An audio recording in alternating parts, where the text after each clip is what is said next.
আপনারা দেখছেন RK news Bangla. ইউএনডিপির তত্ত্বাবধানে নেতৃত্বে আমাদের এখানে কয়েকটি দেশের মহামান্য রাষ্ট্রদূতগণ এখানে এসেছিলেন।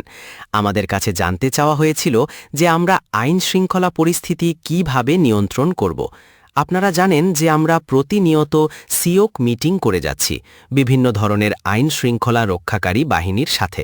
সেগুলোকে আমরা অবহিত করেছি এবং সকল স্তরের, বিশেষ করে আইন শৃঙ্খলা বাহিনী থেকে, নির্বাচন কমিশন থেকে এবং যারা ইলেকশনের সাথে সম্পৃক্ত, তারা বলেছে তারা যথাযথ সহযোগিতা প্রদান করবে। আমরা এই বিষয়টি এই ডেলিগেশনকে জানিয়েছি। আজকে কথা বলার বিষয় নয়, কিন্তু এ বিষয়ে আমাদের নির্বাচন কমিশনের পক্ষ থেকে বলা হয়েছে যে ইভিএমের কোনো ইলেকশন নির্বাচন কমিশন করবে না। তারই অংশ হিসেবে তারা বিশেষ করে ইউএনডিপির তত্ত্বাবধানে নেতৃত্বে আমাদের এখানে কয়েকটি দেশের মহামান্য রাষ্ট্রদূতগণ এখানে এসেছিলেন। তাদের মধ্যে রয়েছেন ইউরোপীয় ইউনিয়নের হাই কমিশনার, এখানে রয়েছেন সুইডেনের মহামান্য হাই কমিশনার, এখানে আছেন নরওয়ের মহামান্য হাই কমিশনার, এখানে আমাদের ব্রিটেনের মহামান্য হাই কমিশনারও আমাদের এখানে এসেছিলেন। এসে আমাদের আগামী দিনের কি প্রস্তুতি, আমাদের কি চ্যালেঞ্জ আছে ইলেকশনকে ফ্রি ফেয়ার করার জন্য, সে বিষয়ে আমাদের সাথে বিস্তারিত আলোচনা করেছেন। তারা বিস্তারিতভাবে জানতে চেয়েছিলেন যে মহিলা ভোটারদের কিভাবে ভোটে বেশি অংশগ্রহণ করানো যায়, সে বিষয়ে আমরা কি পদক্ষেপ গ্রহণ করেছি।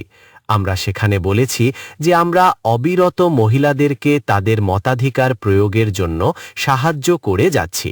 তারা আমাদের নির্বাচনের অগ্রগতি সম্পর্কে জানতে চেয়েছিল। আপনারা জানেন যে ইতিমধ্যেই আমরা ঘরে ঘরে যে ভোটার তালিকা প্রস্তুতের কাজ সম্পন্ন করেছি। আমরা ডিলিমিটেশনের কাজ শেষ করেছি। আমরা খসড়া ভোটিং সেন্টারের কাজ সম্পন্ন করেছি। অল্প দিনের ভিতরে আমাদের ভোটিং সেন্টারও নিশ্চিত হয়ে যাবে যে কোথায় কোন ভোটিং সেন্টার স্থাপিত হবে। সে কাজও আমাদের শেষ হয়ে যাবে।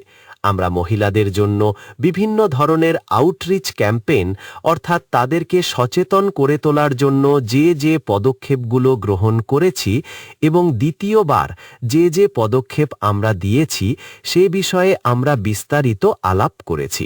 ঠিক স্থানীয় পর্যবেক্ষকগণ কিভাবে কাজ করবে, তাদের বিষয়ে কি পদক্ষেপ গ্রহণ করা হয়েছে, সে সংক্রান্ত বিষয়ে আমরা কথা বলেছি। আমাদেরকে একটা বিষয়ে জানতে চাওয়া হয়েছিল যে আগামী নির্বাচন এবং অতীতে, বিশেষ করে 2024-এর ইলেকশনের মধ্যে কি পার্থক্য থাকবে। আমরা সেখানে সে কথাগুলো বলেছি। তো বিভিন্ন ধরনের আইনের সংস্কার, বিভিন্ন ধরনের আইনের পরিবর্তন যতটুক প্রয়োজন, সেগুলো আমরা বলেছি। এরপরে যাতে পার্টিসিপেটারি হয়, সেজন্য আমরা একটা সুন্দর ভোটার তালিকা তৈরি করব। যে পদক্ষেপ গ্রহণ করেছি, বিশেষ করে মৃত ভোটারদের কর্তন, মহিলাদের যারা পূর্বেই তো মহিলা এবং পুরুষ ভোটারের যে গ্যাপ ছিল, সে গ্যাপগুলোকে যথাযথভাবে করার জন্য যে ব্যবস্থা গ্রহণ করা দরকার, সে ব্যবস্থাগুলো আমরা গ্রহণ করেছি। এ বিষয়ে আমরা তাদেরকে অবহিত করেছি এবং তারা আমাদের কথা মনোযোগ সহকারে শুনেছেন। তারা বিভিন্ন ধরনের প্রশ্ন করেছেন, সে প্রশ্নের আমরা উত্তর দেওয়ার চেষ্টা করেছি। এভাবে আমরা আমাদের বিষয়গুলোকে করেছি।